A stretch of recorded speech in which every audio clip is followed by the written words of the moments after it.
What's good, ladies and gents? Welcome to the MKO Pugilism Boxing channel, where we talk all things boxing. Remember to like, subscribe, hit the bell notification, put it on all so you get notified of all the latest content as and when it drops. So let's get into this one. Also on the card, the first opening fight of the card was Martin Bakole versus my man Carlos Takam, who's a tough guy. He's a war horse. He's a guy that's been around the block. He's fought for world championship against I think Joseph Parker, and also against Anthony Joshua.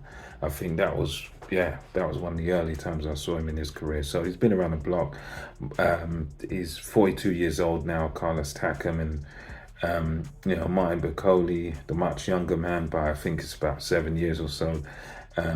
Good fighter, comes out of the Democratic Republic of Congo.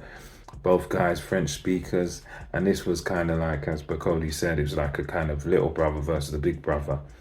And as this fight started, you could tell massive size difference. I mean, going into this, Bakole, I think he was injured or something like that, so he come into this at very heavyweight, I think 299 pounds, like, I don't know, the best part was 20 stone. It was very, very heavy.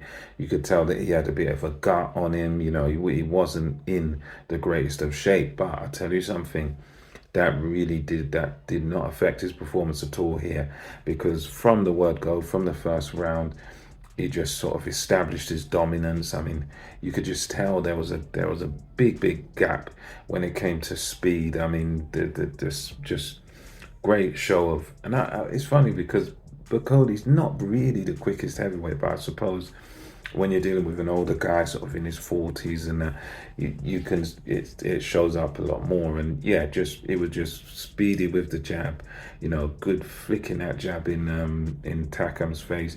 Takam was really struggling to get anywhere near Martin Bakole. Bakole was able to sort of just bust him up from the outside. Takam was sort of bobbing and weaving, trying to look for a way into the fight, and it just wouldn't come.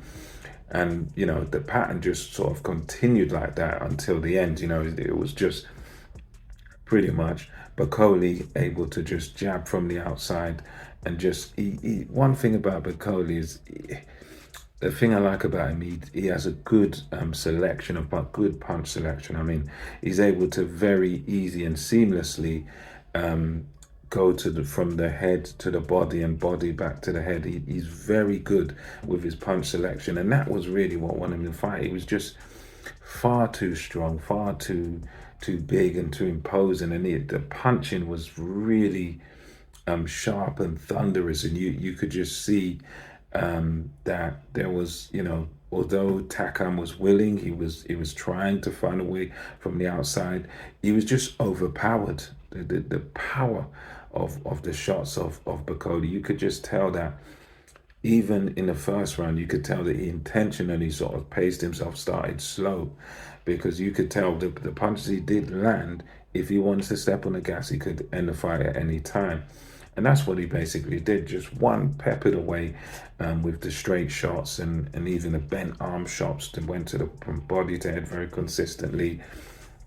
And there was one round, I think the round before it ended, like the third, where he just had Takam just wobbling all over the place. His legs betrayed him, and in the end, Bakole just goes in with a barrage of shots, and he was just too young, too strong, too accurate, too fast, and just too powerful for Carlos Takam. It was kind of a result I expected. I did not expect Carlos Takam to really be able to beat a younger guy like a Martin Bakole. Bakole's just too much. It's just too big, too strong. I think now he just needs to move on, to try and go for the big boys. It doesn't really need any more fights like this. But yeah, very impressive performance by Martin Bakole. Great shot selection, and just ended the fight very early. I think it was the earliest Takam's ever been stopped, and yeah, it was very, very convincing by Martin Bakole. But yeah, now he just needs to move onwards and upwards, try and fight at least someone that's a contender, someone that's in that top 10 and, you know, try and make some noise that way. He's got to fight someone because he's got the talent, he's got the punch, he's got the boxing skill and everything, but he just needs to get in there with one of these top 10, let's say even top 15 guys. Because he's definitely a talent, big, powerful guy. So yeah, let me know what you thought about this fight, Martin Bakole beating up and stopping Carlos Takam. Let me know what you thought in the comment section below. And until next time, Sam KO Pugilism over and out.